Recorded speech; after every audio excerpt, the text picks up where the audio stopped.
number of important decisions at today's council meeting. The first of those is we've taken the second tranche of cuts, and those cuts are one of three different tranches that we're using to bridge the £32 million budget gap that we have to deal with this year before we set the budget, which will take place in late February, early March.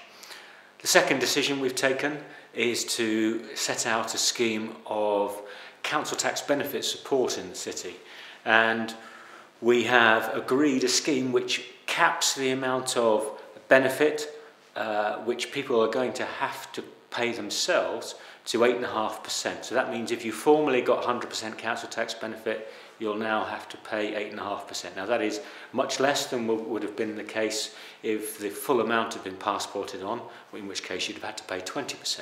But it's a decision that the council as a whole is really regretful about and didn't want to have to take, but it's been imposed on us because the government have cut the amount of support they give us for this particular benefit by 10% and restricted the ways in which we can bridge the gap ourselves. The third decision that we've taken of real significance tonight is to consult with the public about the introduction of alternative weekly collections, fortnightly collections for some of the bins in some of the streets in the city, non-terraced houses mainly. And the reason we're having to do that is because the recycling rates in the city are really low. We're the lowest in all of our core cities, 26%. And because the government have said that fines that will be imposed on us if we don't reach 50% recycling rates by 2020 are going to be directly passported through to us.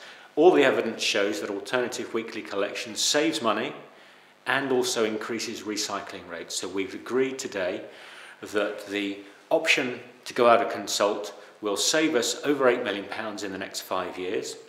Cuts otherwise would have to be made to bridge that gap in the following years, and increase our recycling rates, which is right for the city and right for the environment.